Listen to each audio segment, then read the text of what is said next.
And you're welcome. Thank you for joining us. I am Judith LTB. Our coverage tonight begins with an investigative piece that News Central have been following. Two teenage boys from Lagos, Nigeria, who were trafficked to Ghana under the guise of job opportunities have been successfully rescued. Ghanaian security officers, following an in-depth investigation led by News Central, raided the location where the boys were held and apprehended one member of the trafficking syndicate. This development comes after News Central's reported on the plea from the boys, or the mothers of the boys, and that is Daniel and Zil, residents of Ikota Resettlement Estate in Lagos, urging authorities to expedite efforts to locate and rescue their children who were lured by unidentified individuals promising unemployment. Take a look. It all started with a plea by the mothers of two teenage boys who had gone missing from their home in Ikota Resettlement Estate in the Lekki corridor of Lagos. The boys, Daniel and Zil, were reportedly lured and abducted by unidentified individuals who had promised them jobs. One of his friends came. He told him that they are going out to go and art film. Not to know that this is the word that the man that want to take them to Ghana, that put in their mind that they should deceive the parents, not to tell the parents the truth where they are going. Okay, on that fateful day, that was 2 weeks ago. Tomorrow, Friday, make it 3 weeks. Yes, I don't have phone. Give me the agent's number, give me the agent's phone, and write the place you are going to so that I will know in case anything happens. So this is how we are start running up and down. Since that very day till now. Following the complaints, News Central special investigative correspondent got cracking, and Daniel and Zil were eventually traced to where they were being held against their will in faraway Ghana. That was after being a guest in the hotel where the guy was working at the time in Lagos. And according to the victims, he said, whenever this guy comes around, he comes around with so much flamboyancy, and he spends a lot of money in his hotel. And so that got him attracted to this particular guy, and he then started asking for a job. And then that was how the deal was set, and he promised him jobs. And the victim himself then invited his friend.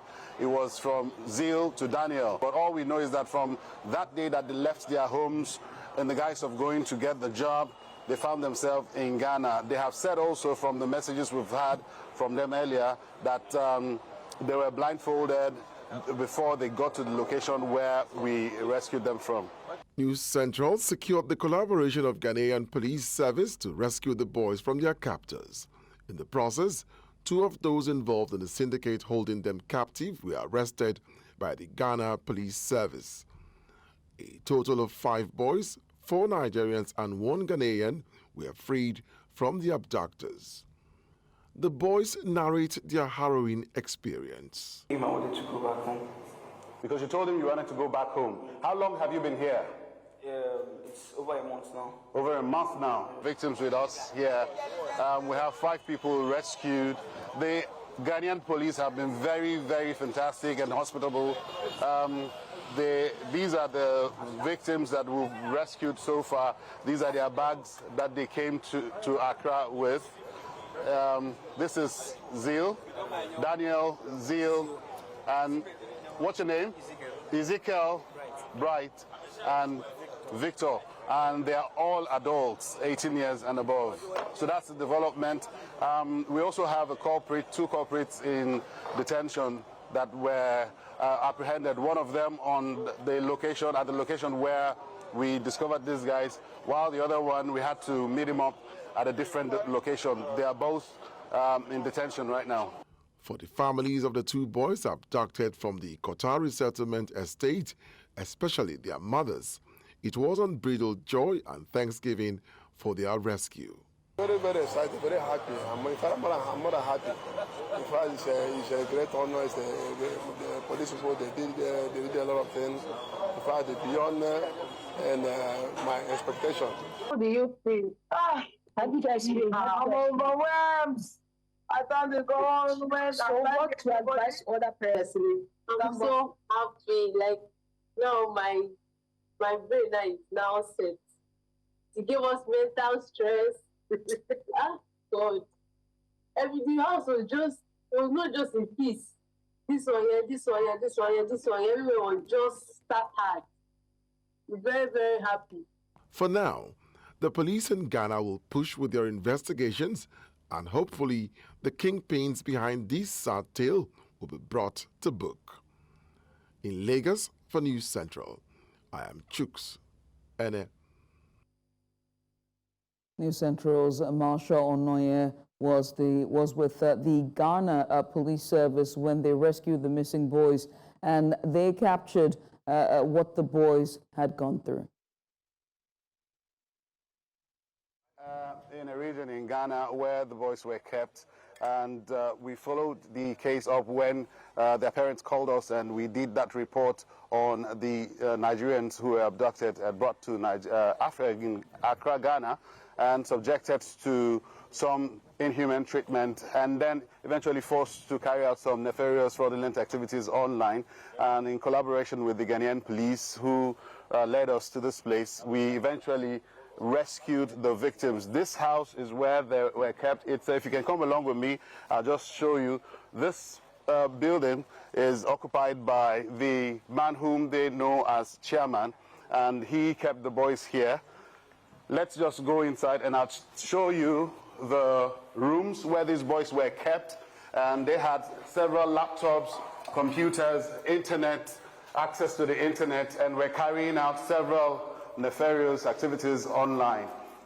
Here we had just dismantled a workstation which was here, and the boys had their chairs here, and this was basically where they mounted the laptops and were chatting up with business corporations from all over the world and trying to intercept business transactions and have the monies or payment for these transactions diverted to their own account. These boys, some of them, let's see your back, let's see. This is a machete and a butcher's knife. These were the kind of items that were used to maltreat these boys. If you take a look at his back, you'd find these injuries were done with this machete on his back. For why were you beaten with the machete? Because I told him I wanted to go back home. Because you told him you wanted to go back home. How long have you been here? It's over a month now. Over a month now? Yes. Okay, and in that period of time, we went into tracking these guys and discovering their location. If you just come further, I'll take you to one of the rooms where these people others were kept. Now here we found a few electronics. We found some gadgets as well that they were using to intercept some business transactions and business deals of several companies from all over the world and diverting payments for those transactions to their accounts. Now, when we came into this place with the Ghanaian police, we discovered we were initially following two boys from Nigeria, but we got here and we found 6 boys kept in this building. The next room I'm about to show you is the room where the man known as chairman was occupying. He was occupying this room. The Ghanaian police had come here. They had also ransacked here. And in this room, we found several mobile phones, travel documents of the culprit, the alleged trafficker, or the alleged kidnapper. We also found different kinds of drugs in this room, from marijuana to some others I might not be able to readily identify or mention. This is a closet which was used by the man known as chairman, who is currently at large. Now, we were able to gain entrance to this place. Upon arrival, the place was under lock and key, and the policemen had to break the locks, and we gained access into the compound. But these boys were locked, still locked in this building. For days, they said they've not eaten. For days, they've not had their bath. Just internet access, laptop, and doing whatever it was that they were told to do. And that's Marshall there giving a bit of account of what the boys went through. Earlier, Dennis Amat, a former assistant director, Department of State Service, and Abu Bakar Ba, the presidential researcher, professor of sociology, Northern Illinois University, shared their thoughts on this development. Take a look. I am an investigator by profession, by career, and I can see too many loopholes there, too many loopholes. And of course, you guys have tried getting all the way down to Ghana and then, of course, getting into that house. But first of all, we have to ask those boys, how did they get there? How were they talent spotted in Nigeria to know that they have this kind of talent to come to Ghana to do this? Because they just don't pick anybody on the street who does not. What was the communication with them and these people before they traveled to Ghana? What Gas was saying, I mean, human trafficking for cybercrime purposes, I mean, we pointed to people with talent. So, it's not anybody that's going to be recruited to come and do cybercrime. And I don't know even what the training in that is. You can easily just train someone to do that. So I think what the vulnerabilities or maybe even the promises, it may have actually been human trafficking wherein, I mean, it's not just a question of, kidnapping somebody, but also promises of material things that were not met. So I guess what I'm emphasizing here is that who is trafficked really has to be seen in context in terms of what the criminals can gain from that person's, talent or who the person is or their nature. News Central Television reached out to the spokesperson of the police, and that's Benjamin Hundeyin, for comments, but he declined at that time. Well, now, to discuss this further, we're joined by a lawyer, Douglas Obanga. Douglas, it's wonderful to have you join us. So let's get started, shall we? I mean, let's look at the specific legal provisions. What are those legal provisions in Nigeria and Ghana that address human trafficking, especially in cases involving minors? Although our correspondent here says it's between the ages of these boys are between 18 and above. But how effective are these laws in persecuting traffickers and protecting the victims? Thank you very much. It's a pleasure to be here. First, I want to say that the legal framework for prosecution of human traffickers in Nigeria and Ghana, they are quite similar.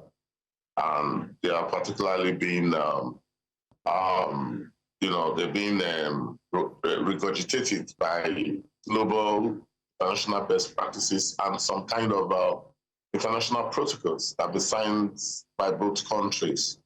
But beyond the legalese and the finesse of the legal framework, we have to look at the workability of the laws in both countries.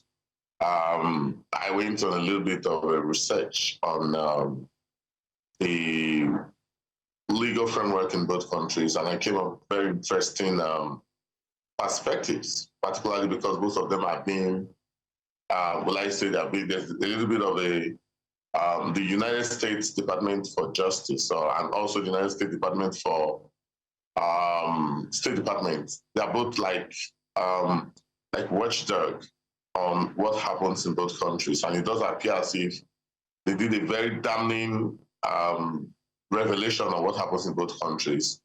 And I want to tell you that, but from what I found, that it does appear as if the Nigerian regulatory agencies are far more ahead of the Ghanaian regulatory agencies. This is particularly because immigration or migration, whether regular or irregular, are things that are that can be controlled by government. And watching your very interesting news report, and I must commend News Central for this is Citizens we like call it citizens' participation in security architecture. This is a normal thing. It sounds like maybe like it's something that is new. This is something that is normal in the Nigerian spectrum. And I want to say this without any fear of contradiction, that the parents of these children should be further interrogated, because these children cannot just proceed on a transnational journey without their parents being involved. And I say this because I'm a litigation lawyer, and I know exactly what I'm talking about. I'm also been involved in a lot of human trafficking matters, either as a lawyer for the complainant, as a defense lawyer. So I need to say, quite frankly, that the parents, they have a lot to say. These are teenagers, for God's sake. Right. We all have children. It's not. When we now this has been a protracted investigation. It started out when our special correspondent, investigative journalism here, Marshall Onya, went into to meet the parents of these boys, and they were both single mothers who were literally very much of the lower class and just trying to get by. And just by speaking with them and the accounts that they gave, the mothers said that they were out of job and they were looking for a job. One of them met an agent who wanted to give him a job, while the other said it was for a creative industry, for acting in a role, and just like that they left. But away from that, let's talk about those legal frameworks we're talking about. This is a collaborative effort between New Central and the Ghanaian police. But let's bring Nigeria into this in terms of facilitating cross-border investigations and prosecution. This is clearly 5 boys have been rescued, but this, if you want to widen the scope of this is really worrying in terms of how many boys or how many girls have been trafficked in the case of seeking for work, or even better yet, to jackpot. And we know what the socioeconomic climb is for Nigeria. So I'd like for you to talk about just the international legal framework for both countries to collaborate in situations like this. Thank you very much. Nigeria and Ghana are both signatories to international protocols that are stemmed towards preventing such irregular migration. Because as you can find, this is an irregular migration. It's a migration that is being spawned by organized crime. From my research on this issue prior to this interview, I want to say that there seem to be a lot of indictments on the Nigerian security agencies and the Nigerian justice system. And also same indictment appears to be prevalent on the Ghanaian security agency and Nigeria and the Ghanaian justice system. However, I want to say that interestingly, it doesn't appear as if the Nigerian system seems to have done more on curbing this very tragic situation that your station, I want to say, thankfully have been able to reveal to the world. It does appear as if there seems to be, Nigerians need to understand how this thing works. These kids are not just kids that they just picked on the streets. First of all, let me just say this story. It starts from courtesy. These kids will first of all be initiated into courts. And the reason that they will initiate them into courts so that they will be able to find some kind of leverage on them. And when you talk about the chairman in this instance, talking about the capon in the courts. Right. The chairman on the run, they're talking about the capon in the courts. So courtesy is actually the fulcrum. I'm glad you drives the process.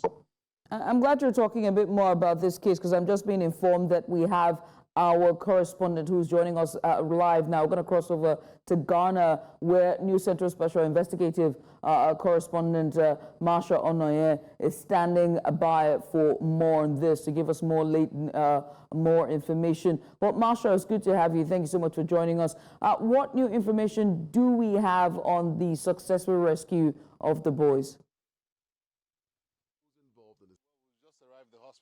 And with some of the victims from the police force headquarters, and they want to take them to the hospital to take some treatments because the Ghanaian police realized that the victims, some of them were malnourished and had very severe injuries in their hands, and so they are taking them to the hospital for treatment. That's basically what we're here for. Ask as well, so far so good. Has there been any news as regards when they will return home and be able to reunite with their families?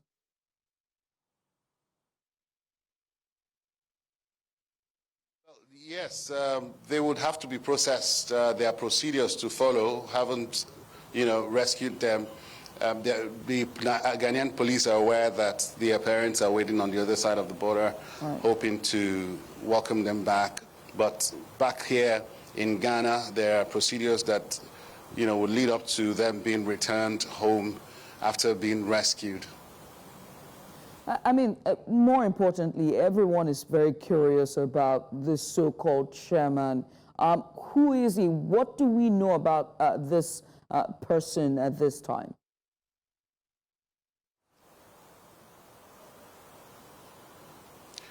Well, for starters, we have his travel document, and in that travel document we have his name, we know where he's from, we know what he looks like.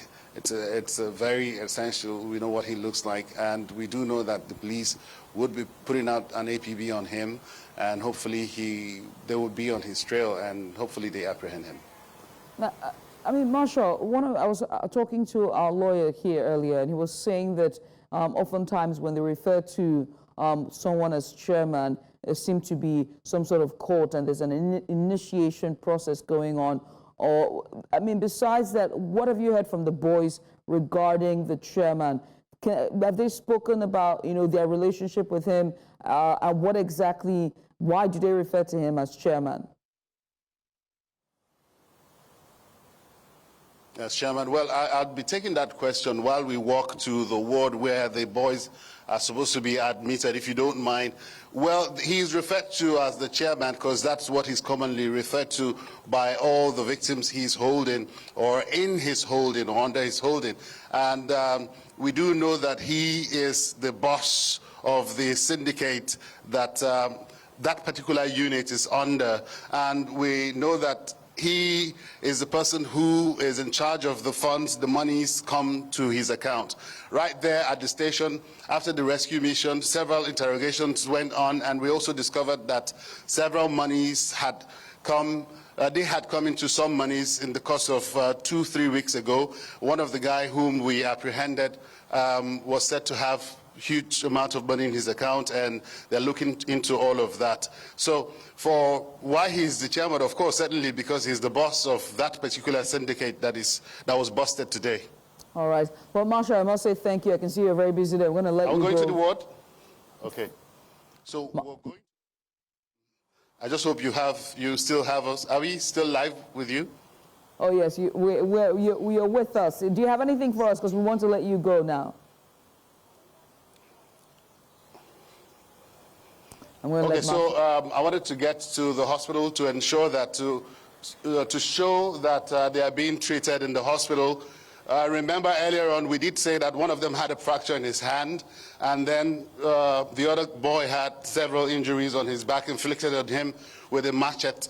And so they will be running some tests on them and then eventually treating them, all on the bills of the Ghanaian police. All right. And if you may, I could take 1 or 2 questions with the boys here.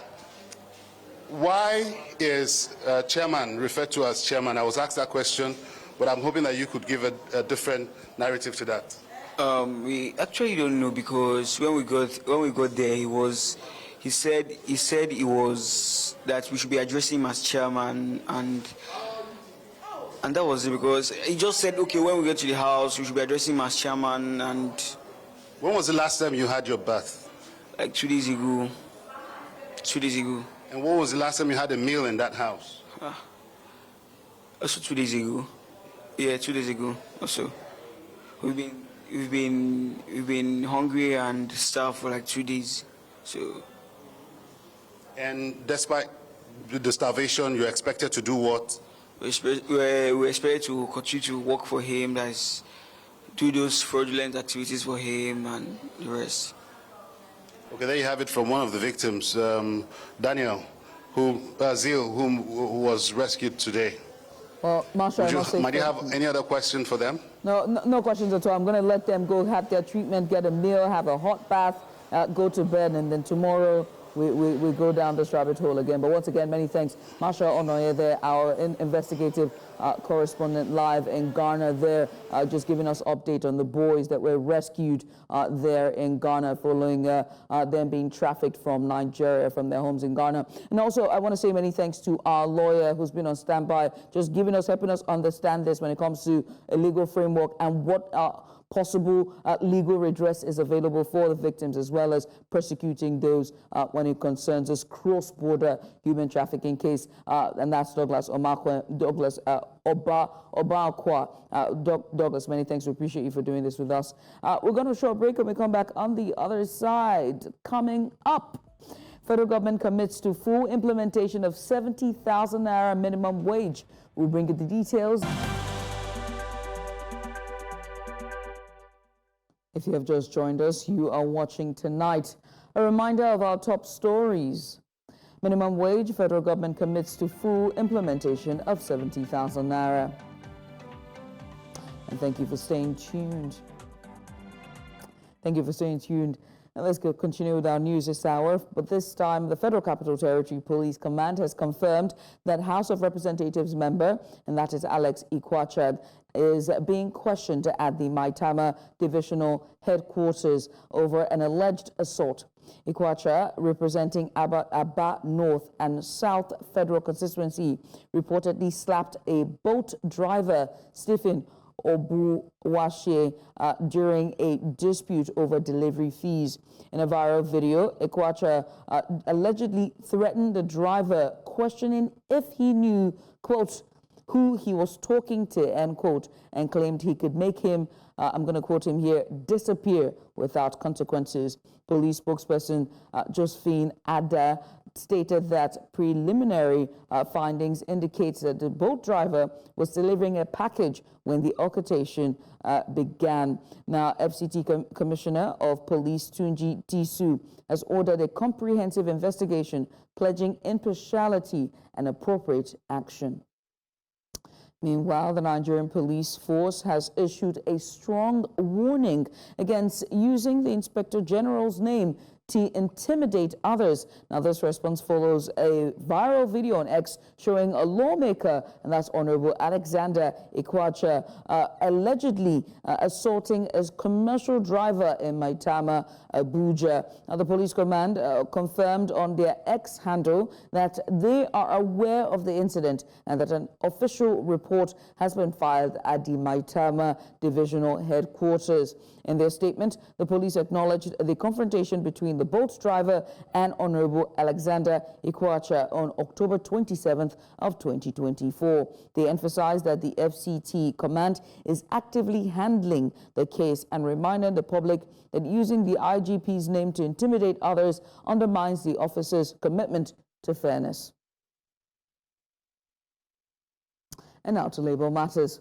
The federal government has reaffirmed its commitment to fully implement the new 70,000 naira minimum wage with no half measures. Secretary to the government of the Federation, George Akume, made this clear after meeting with President Bola Tinubu at the State House, Abuja. Akume praised state governors who have already started implementing the policy, noting that the new national minimum wage is a top priority for President Tinubu's administration. He encouraged other governors to follow suit and begin payment. The new minimum wage has always been central to the thinking of the government of President Bola Tinubu. And that was why he quickly assembled. They put in place the tripartite arrangement to look at all the issues. And this was properly carried out. The governors were represented, the federal government was represented, the organized private sector was also part of it. So we arrived at the new minimum wage. We're very satisfied with it. and some state governments have started implementing. Others have even gone beyond 70. So I believe that there's no problem with that whatsoever.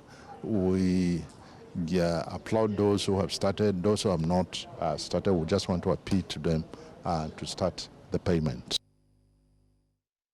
And now to education. Now, there are updates on the industrial action called by ASUU and SANU. Now, members of the Senior Staff Association of Nigerian Universities, SANU, and the Non-Academic Staff Union of Educational and Associated Institutions, NASU, on Monday commenced an indefinite nationwide strike within campuses of public universities to demand the immediate release of their 4-month withheld salaries.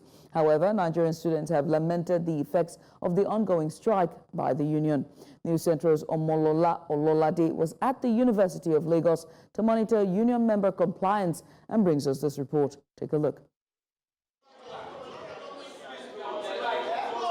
These are members of the Non-Academic Staff Unions and Senior Staff Association of Nigerian Universities, University of Lagos chapter, trying to stop students from entering into the Senate building. According to NASU and SANU members, they are ensuring that there is strict compliance toward the ongoing strike, hence putting on hold all activities by the non-academic staff. By and large, 2 months of the withheld salary is to be paid. And they gave us a promise, and it was about almost a month ago that they will pay. And we keep promising, and they keep promising and promising and hoping that they will pay. But till now, and we find out that our members are not finding it funny that we keep giving them a post-dated check. So we now need to resume the suspended strike. This time is going to be indefinite until they do something, because they've promised us severally and they failed. Meanwhile, they've paid our other counterparts from other union. I mean, are we not all workers? We do the same thing, right? So we should get the same value, the same agreement should be kept, the same promise should be kept. Recall that in 2023, the Joint Action Committee of SANU and NASU handed the federal government a 3-week ultimatum to pay the outstanding withheld salaries of their members or risk an industrial action. What's happening here today at the Senate House at the University of Lagos is what you can refer to as when 2 elephants fight, the grass suffers. Representing the elephant is, of course, SANU and the federal government, and the grass, of course, as the student will have to suffer for the ongoing strike. The strike situation has completely derailed our admission process right now. So when I got here, I saw the staff taking their things and leaving. What's more worrying is that the strike is said to be indefinite. Personally, financially, it has affected me. And mentally, I'm not happy because I've been here since 3 a.m. To do my JAMB conversion was hell. I had friends that had to go outside of Lagos to go get their JAMB conversion ready.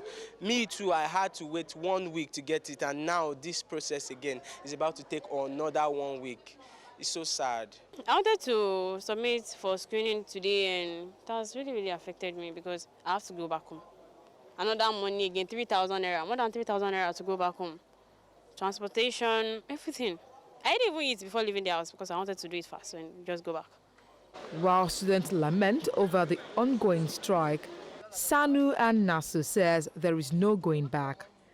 For how long will the strike continue? And will the ongoing strike make the federal government pay for the 4-month outstanding salaries? I guess only time will tell. In Lagos for News Central, I am Omolola Ololade.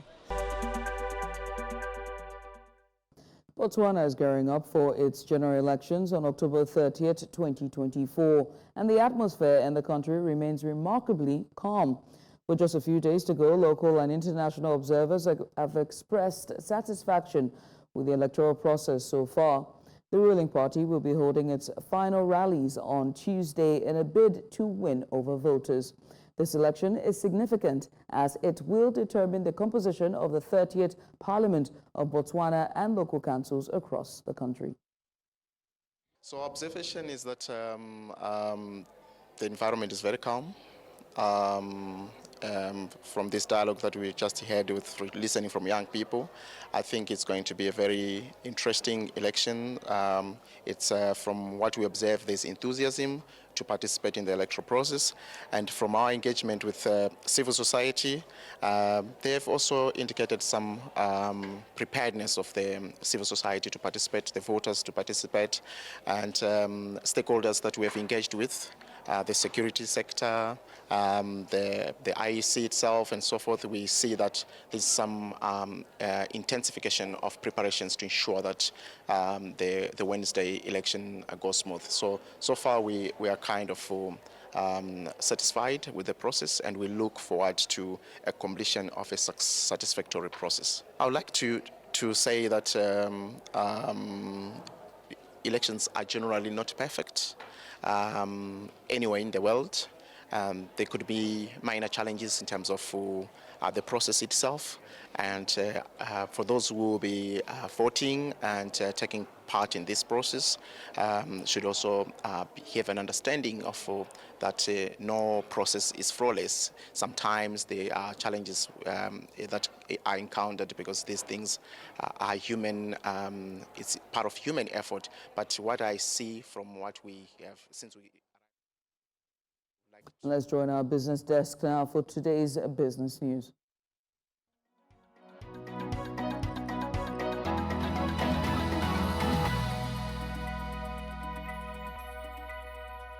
Business news in association with Money Master PSB, the easy way to master your money.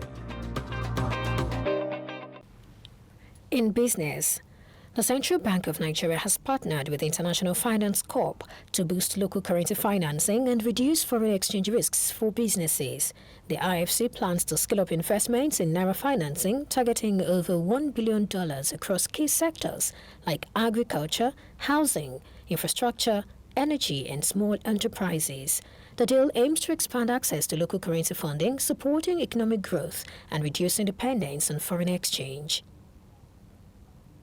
The Nigerian Consumer Credit Corporation, Credit Corp, has launched the Credit Access for Light and Mobility, which is called CALM Fund, to provide Nigerians with credit for CNG vehicle conversions and solar home systems. This initiative aims to promote cleaner energy and reduce reliance on fossil fuels. Nigerians can now apply for credit through partner financial institutions to cover the cost of converting their vehicles to CNG or installing solar power systems. The CALM Fund is a joint effort between the Ministry of Finance Incorporated, Credit Corp, and the Presidential Initiative on Compressed Natural Gas. This move comes as the Nigerian government continues to push for the adoption of CNG as an affordable and environmentally friendly alternative to traditional fuels. The government has been investing in CNG infrastructure and encouraging Nigerians to make the switch. And now in Southern Africa, Zimbabwe's ruling party, ZANU-PF, has passed a resolution to adopt the gold-backed ZiG currency as the nation's sole legal tender, replacing the US dollar. The decision made at the annual conference aims to expedite the de-dollarization and promote the ZiG, despite no timeline being provided for the shift.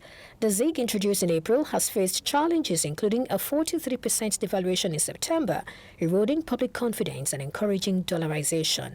The IMF recently warned that the currency alone cannot resolve Zimbabwe's economic issues, such as inflation. Officially, the ZiG traded at 28.37 per dollar on Monday. And finally, in North Africa, Egypt's Supply Minister Sherif Farouk announced on Monday that the delayed shipment of 430 tons of Russian wheat is now expected to arrive in November. Originally scheduled for October, the shipment faced unspecified delays.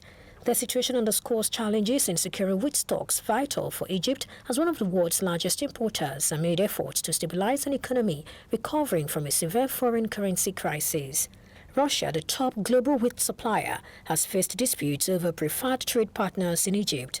In August, Egypt's tender for 3.8 million tons of wheat yielded limited purchases, and the tender has since expired. In August, Egypt's tender for 3.8 million tons of wheat yielded limited purchases, and the tender has since expired. That's a package on business news at this time. Thank you for watching. I am Perpetua Fasami Peter. The news continues shortly.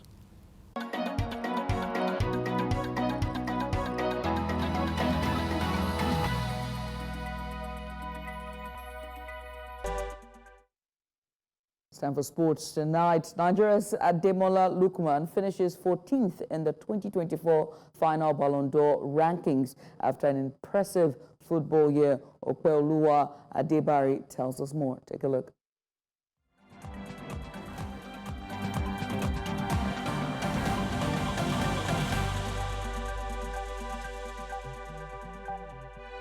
Sports Update, brought to you by Corn Oil.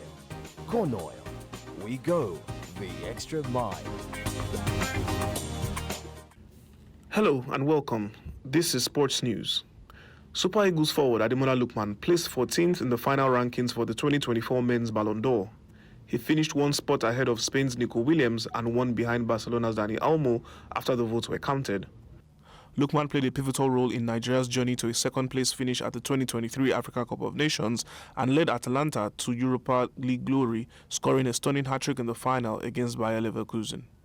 His 2024 ranking is 6 places lower than that of Victor Osimhen, who finished 8th in 2023, following his standout performances for Napoli. In the women's category, Copper Queens captain Barbara Banda was voted the 12th best female footballer in the world, marking her first nomination for the prestigious award. Amobi Ezeaku, general manager of Enugu Rangers, has praised the CAF disciplinary body for sanctioning the Libyan Football Federation, awarding all 3 points to the Super Eagles and imposing a fine of $50,000. This decision follows the Nigerian national team's departure from Libya on October 14th without playing their 2025 AFCON qualifying match against the Libyan national team, which they attributed to inhumane treatment while in Libya. CAF found the LFF in violation of multiple regulations, resulting in a forfeit for Libya in the match originally scheduled for October 15th in Benghazi. Ezeaku, who represented Nigeria at the CAF hearing, called the ruling a testament to CAF's commitment to fair play and integrity. The integrity of CAF is intact, and this decision is well reasoned, and I applaud CAF for that. The Libyan Football Federation respects the letters of Article 82 of the CAF Disciplinary Code. The answer is in the negative. So all of this culminated to that well-reasoned decision published on Saturday by CAF. The Lagos State Governor, Babajide Sanwo-Olu, today hosted a special reception for players and officials of the Super Falcons and Algeria's Green Ladies at the J.K. Randall Center in Unicon, Lagos Island. The event celebrated the team's dedication and achievements, bringing together key officials and football enthusiasts to honor the athletes' commitment to the sport. Governor Sanwo-Olu emphasized the importance of supporting women's sports and commended both teams for contributions to football in Africa. Meanwhile, Super Falcons interim coach Justin Madugu has stated he expects another top-notch performance from his largely home-based squad as they face Algeria in the second leg of their international friendly on Tuesday at the Mobolaji Johnson Arena in Lagos. The Falcons currently lead 2-0 after the first leg, which took place at Remo Stars Sports Complex in Ikene. This match marks Nigeria's first Grade A friendly on home soil since the 2021 Aisha Buhari Women's Tournament. Madugu, who took over from Randy Waldrum after his resignation in September, is focused on rebuilding the team's confidence. For News Central Television, Opeoluwa Adebari. Now let's bring you entertainment news. Up next.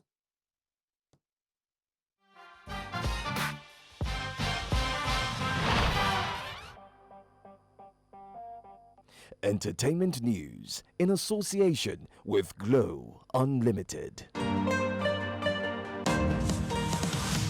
Tonight on Entertainment News, Wizkid's latest single, Piece of My Heart, featuring Brent Fires, has made waves since its release on October 18th, 2024. The track has set impressive streaming records, including the biggest week of streams on YouTube Nigeria, with 1.2 million streams surpassing Fireboy's Peru remix. Additionally, it broke the record of the largest opening day streams on Spotify Nigeria, becoming the first song from any African country to achieve over 1 million streams on its debut day. These accomplishments underscores Wizkid's status as one of Nigeria's most commercially successful artists and reflect the growing significance of streaming in the country. Piece of My Heart also marks the beginning of the Mariah era as Wizkid gears up for the release of the highly anticipated 6th studio album on November 22nd, 2024. The single blends R&B with Wizkid's signature mid-tempo bounce, further showcasing the innovative sound and influence in the music industry.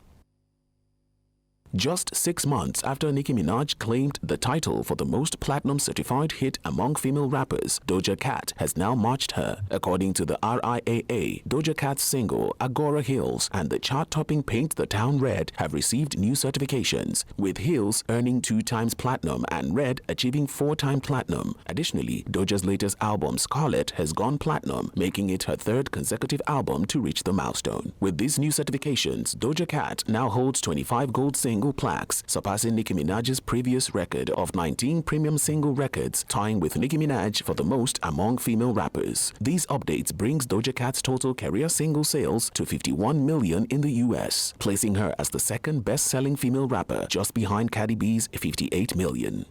That's all on Entertainment Tonight.